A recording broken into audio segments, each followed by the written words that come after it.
Good morning, good afternoon, good evening, people of Earth, wherever you are on this crazy rock, spinning through space. Welcome to the Fkn Newz with me, Deke Jackson, on Thursday the 11th of November. I didn't realise until I read the date there it's Remembrance Day. I'd just like to say fuck the Queen, fuck the Army, fuck the war, fuck the police, and fuck you too if you think remembering that people died is somehow honouring them. How about we remember who fucking killed them? How about that for a remembrance, eh? How about some remembering how conscripts ended up on the front line being industrially murdered by machine guns, all made by the same person and sold by the same companies in a war between the same royal families? How about that?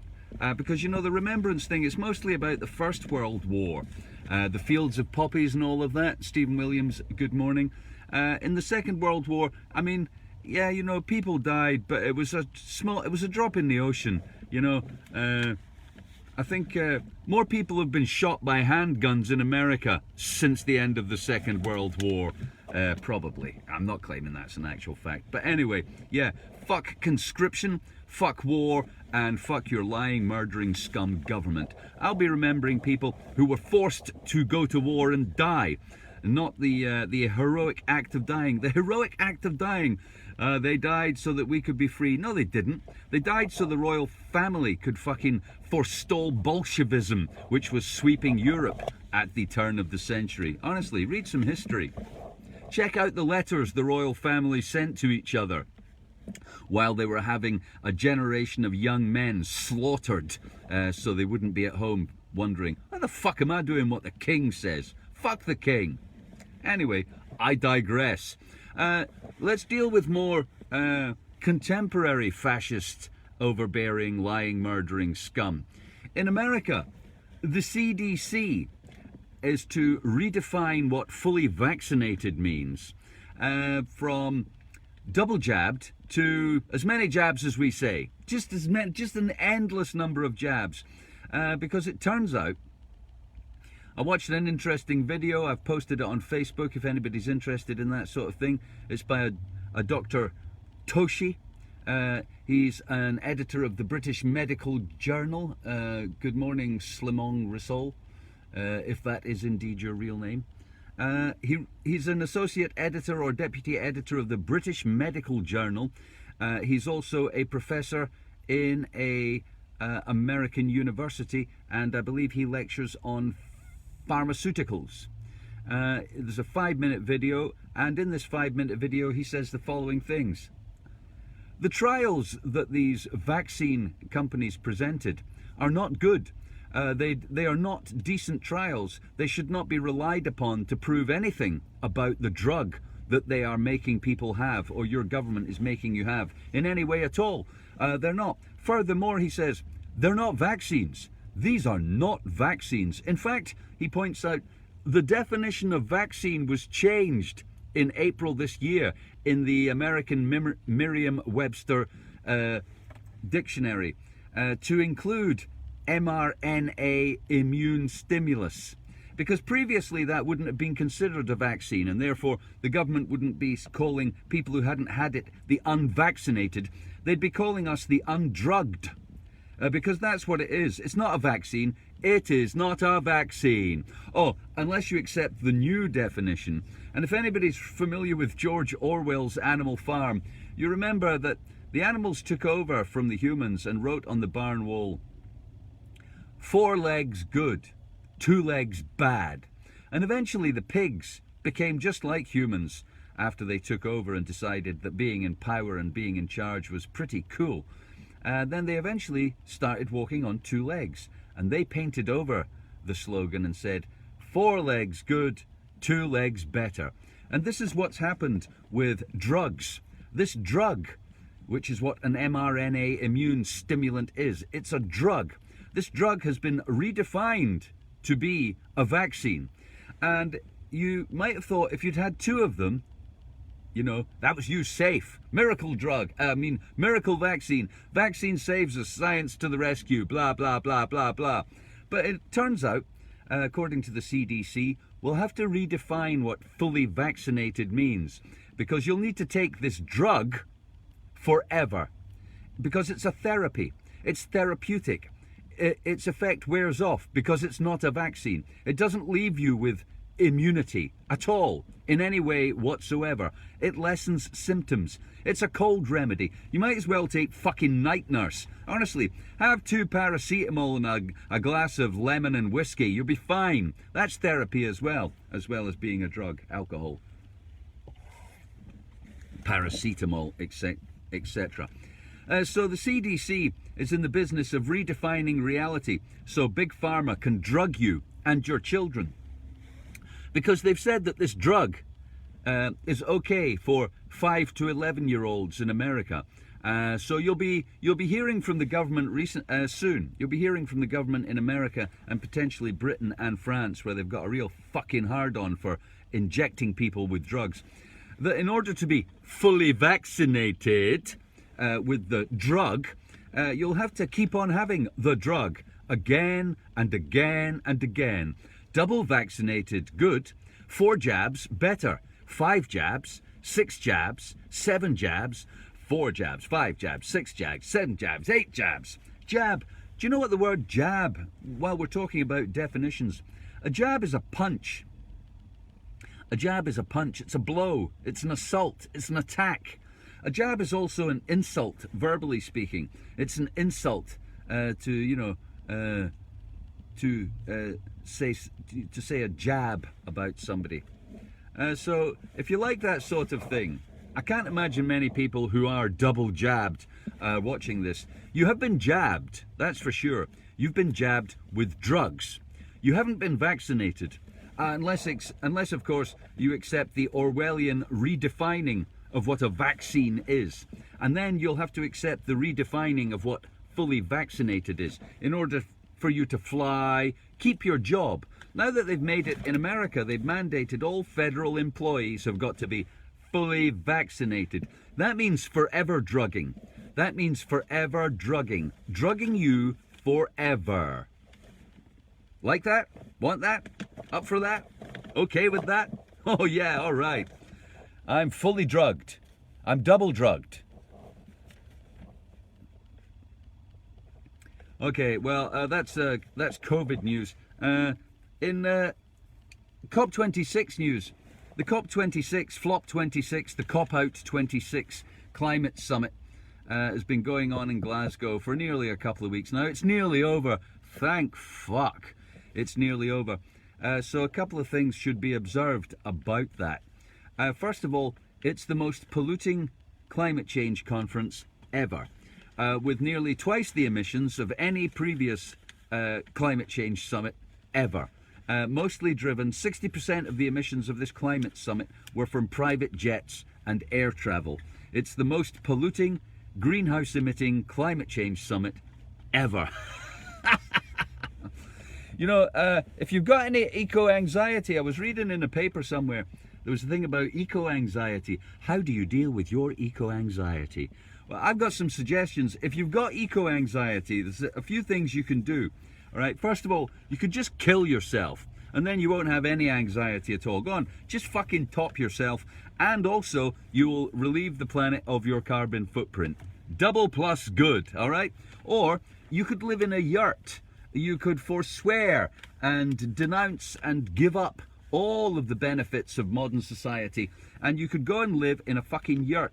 Don't tell me it's not possible, because the BBC have just run a story about Britain's last hermit. He's not last hermit, actually, but that's what they're calling it. He's lived for 40 years in a log hut somewhere on Loch Rannoch.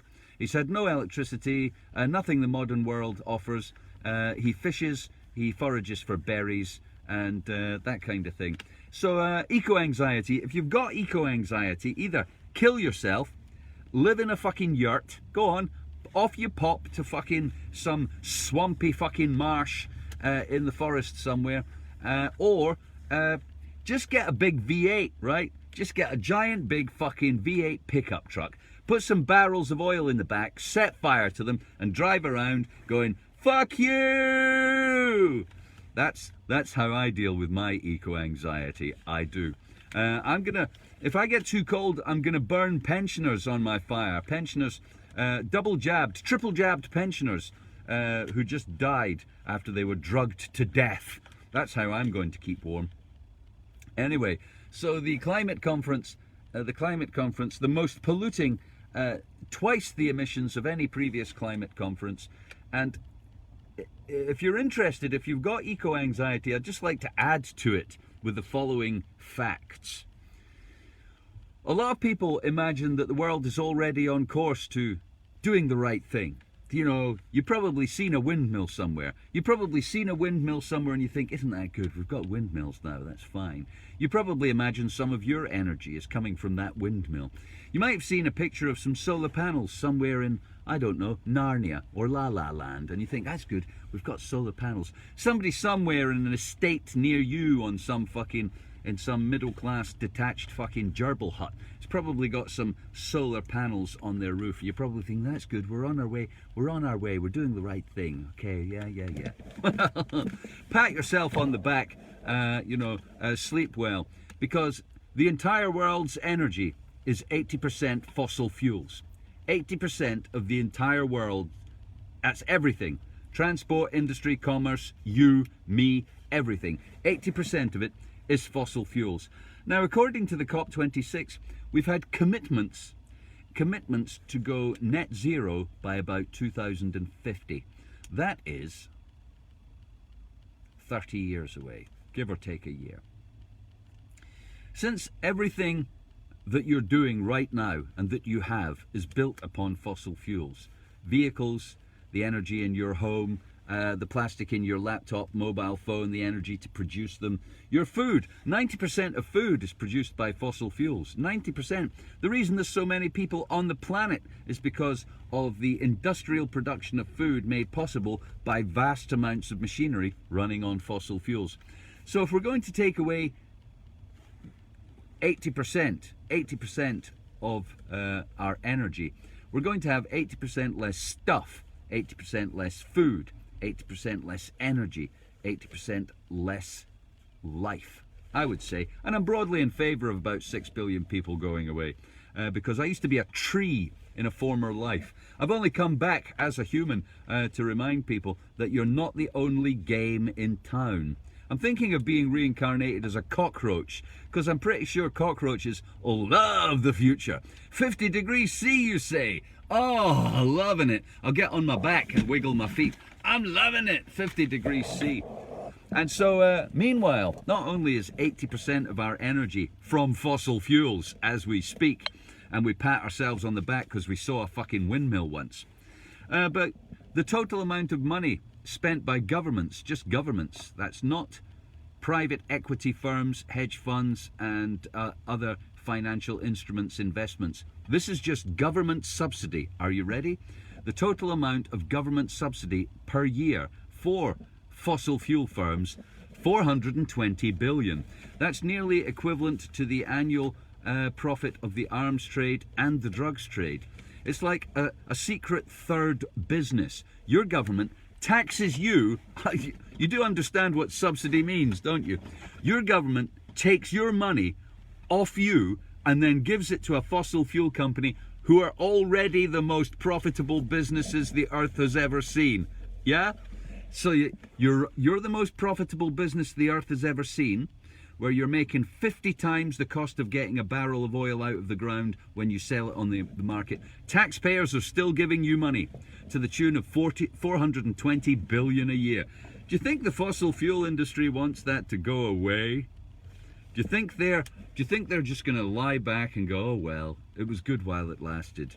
Or do you think the fact they were the biggest single represented body at COP26 is somehow material to those facts?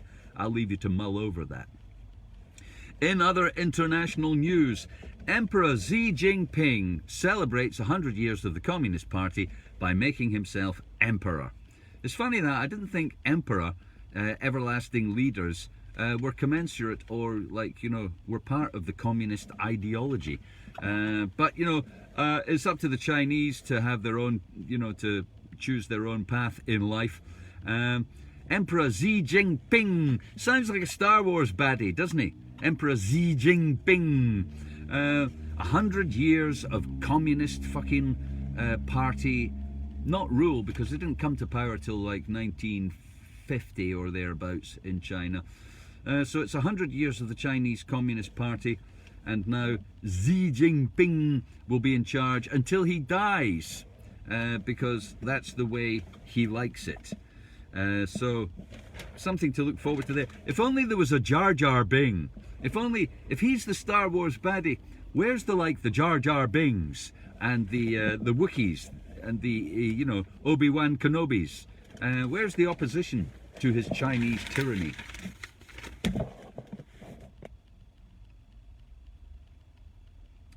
A 12-year-old boy in council care in the UK is to be injected with the drug, the coronavirus drug, despite his mother's objection. She's in the care of the social services. She objects to her child having the jab, but as the social services are de facto his guardian, they've decided to give the 12-year-old a pharmaceutical drug, which according to the British Medical Journal has dodgy trials, that its claims to efficacy were manipulated with dodgy trial data.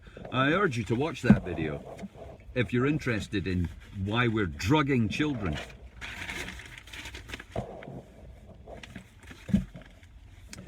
John Cleese, who was formerly in Monty Python, he blacklisted himself from a talk at Cambridge after another speaker was told that his talk was cancelled because he had given a Nazi an impersonation of Hitler. John Cleese, he blacklisted himself. He was due to address the union on Friday. The move came after art historian Andrew Graham Dixon gave an impression of Hitler. The incident occurred on the 4th of November during a debate on the motion, "There is no such thing as good taste," during which the art historian gave an impersonation of Hitler. John Cleese says, "I regret I also gave an impersonation of Hitler on the Monty Python show, so I'm blacklisting myself before someone else does." The art historian, Mr. Graham Dixon, said, "I apologise sincerely to anyone who found my debating tactics and use of Hitler's language distressing. On reflection, I can see that some of the words were inherently offensive." Words that are inherently offensive. Well, I'd like to know what words he said. Isn't that rather crappy journalism, Amy Walker? What exactly did he say? I mean, obviously we've got the picture now of he's doing a Hitler impersonation, but how did that go? Did he just put his finger up there? Did he give the Nazi salute? Did he do the goose step? Did he do that thing, you know, that viral video where everybody dubbed over Hitler having an epi and banging his fist on the table? What exactly did he say? There's no such thing as good taste. I think you can boil that argument down to this: I don't have to like what you like. You don't have to like what I like. I don't care if you don't like what I like. You don't have to care if I don't like what you like.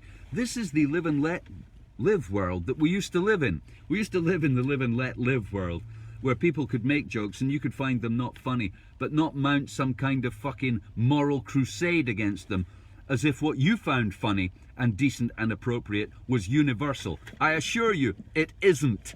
I don't like much. There is much I don't like. But you know what? I'm a big fan of free will, so, you know, dad on if that's your thing. Boris Johnson says the United Kingdom is not a corrupt country. It's not.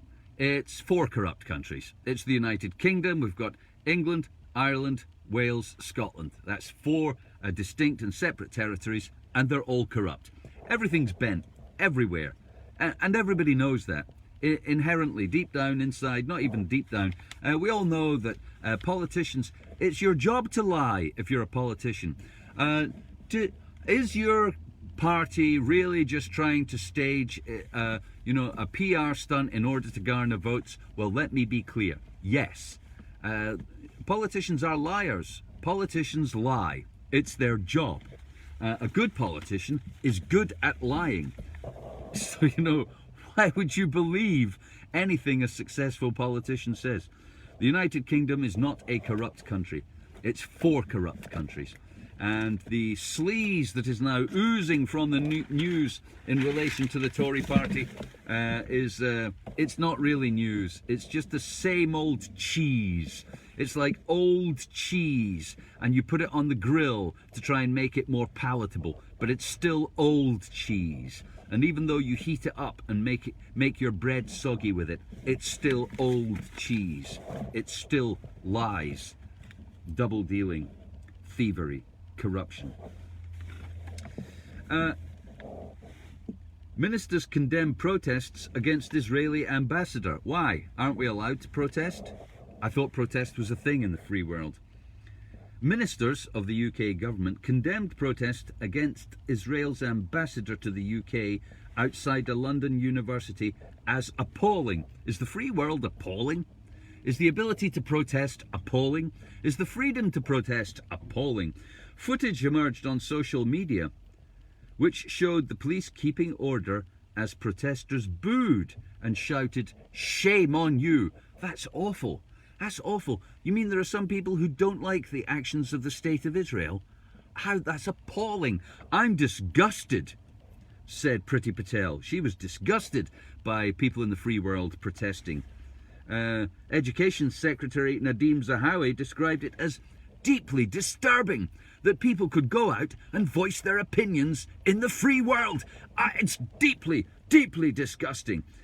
Foreign Secretary Liz Truss said it was unacceptable. It's unacceptable that people be allowed to say what they think in public.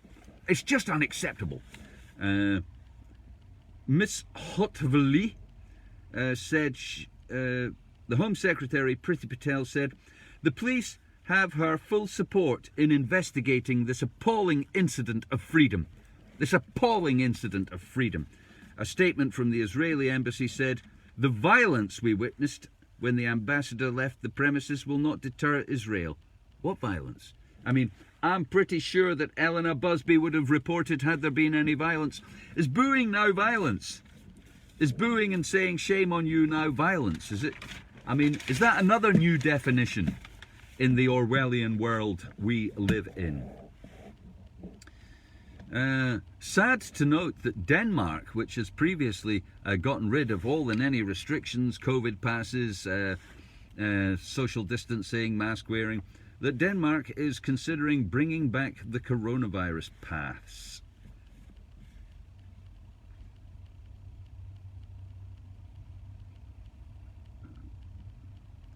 The move is broadly supported, with citizens' sense of threat rising over the past week as cases rise.